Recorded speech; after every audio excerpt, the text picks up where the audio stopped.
Hello guys, this is Lima Yankee 2 Hotel. You know what? Getting ready for this new hiking, biking and operating radio portable in general season, I realized that I need one more, no, not the radio, maybe that too, but a new battery pack. This battery pack should be lightweight enough, fit into any standard pocket easily, and be able yet, to serve good with my FX-4CR 20-watt portable radio. So I decided to make it myself, and here it is, a new lithium iron phosphate battery pack. But there is something I would like to share with you about manufacturers who don't always tell you all the truth and only truth about their batteries. Stay tuned if you're interested. The Palo or Palo brand battery cells attracted my attention due to its specs: lithium iron phosphate technology, 3.2 volts per cell, 7.2 amp hours capacity, 35 amps continuous current draw, and a compact size measuring 32 by 72 millimeters. The mounting brackets were included into the package, making the assembly process much easier. The assembly of the battery pack was fun and no problems at all. I used a cheap spot welder to make interconnections between the cells, employing the nickel welding strips already factory pre-mounted on the ends of each cell. You may solder them together too. I used the 20 amp battery management system board suited for the 4S combination of cells, that is, 4 cells connected in series. The high temperature resistant polyamide Kapton tape was used to wrap the battery in as the protection from any harm, seriously.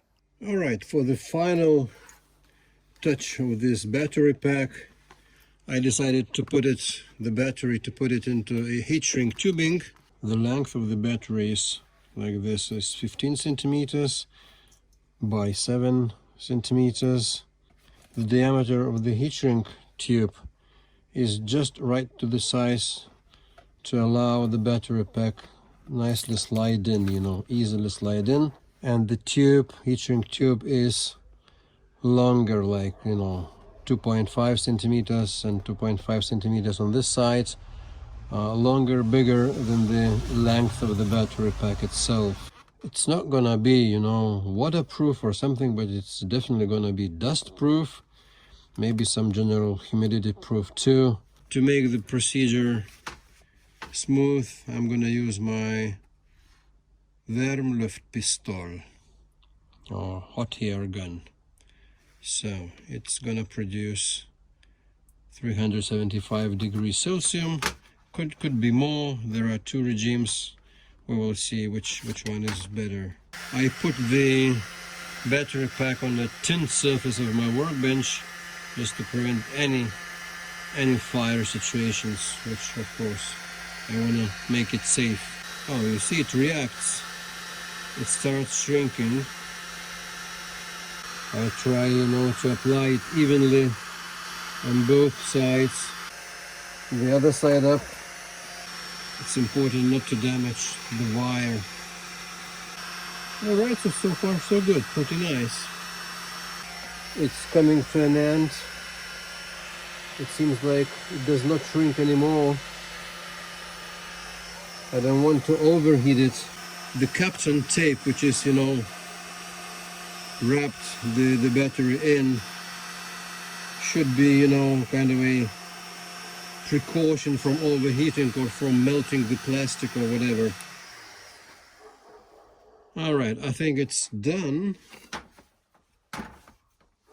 I let it, to cool it down, and then I will measure the voltage and everything, and we'll do the battery test, under the load. As it comes to these ends of the heat shrink tubing, I decided just to cut them off, as they make, no point and no use of it. And it's important for me the size of the battery, so I don't need this, just doing nothing.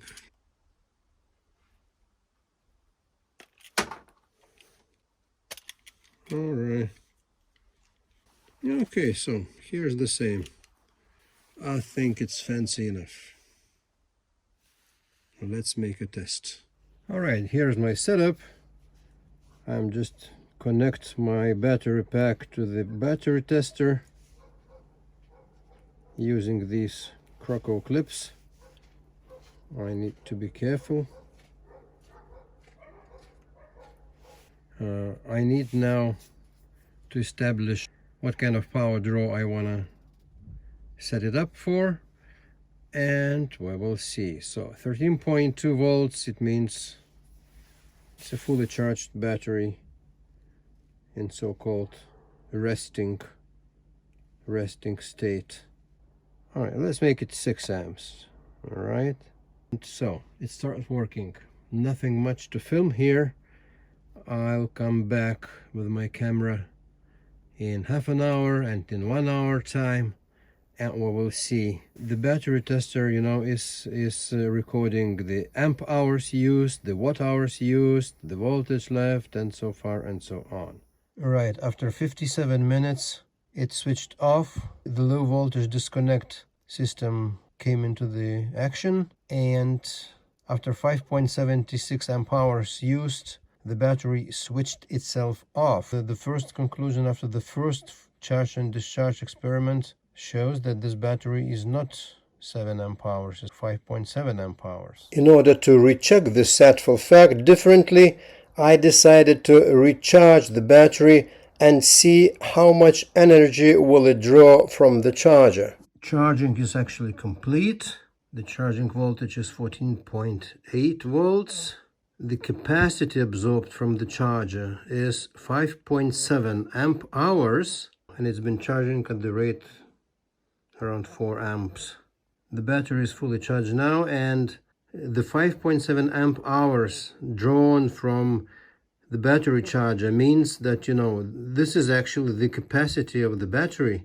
One of the reasons why this is happening could be the so-called Poichert's law. The German scientist Wilhelm Poichert, in the end of the 19th century, has discovered that higher discharge currents reduce total available capacity of the battery. Well, so what? Manufacturers know the theory, of course, and they choose to present the specs of their battery under these very specific conditions, like very mild load current, like 0.2 C. So for the big batteries, it could be, you know, measured at the discharge time of 20 hours or so.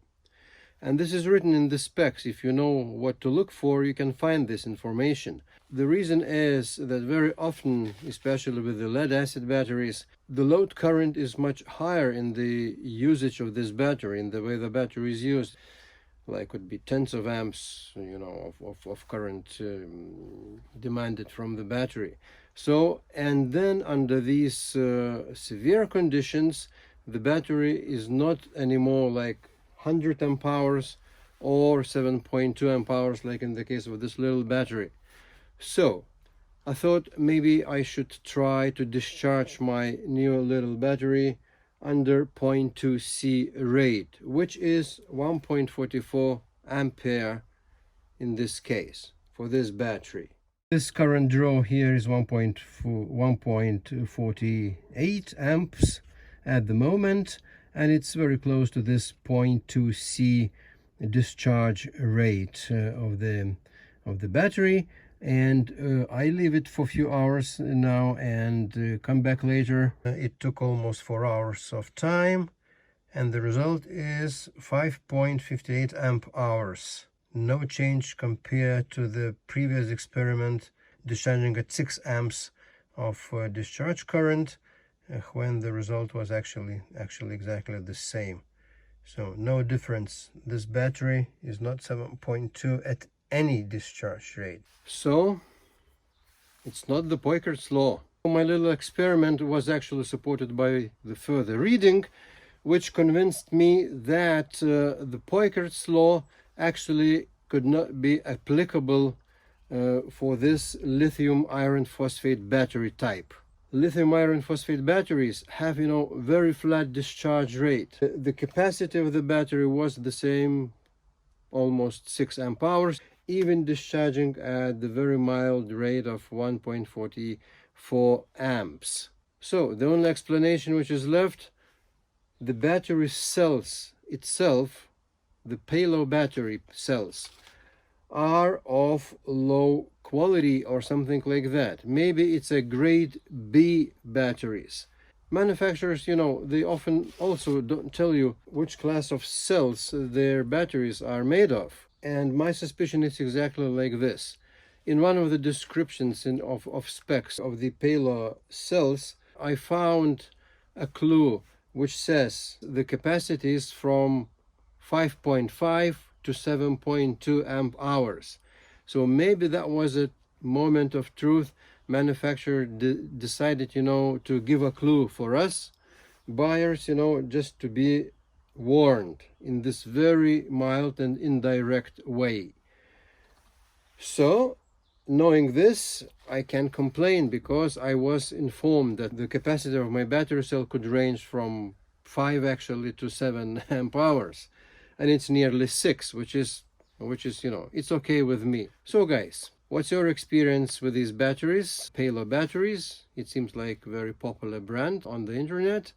So what capacities have you measured? I think despite this regretful fact that this is not 7.2 amp hours battery pack now, I think I'm gonna be using it very happily. It's gonna feed my FX-4CR radio, maybe some other radios, maybe ICOM IC705, maybe even together with my micro PA50 amplifier to it.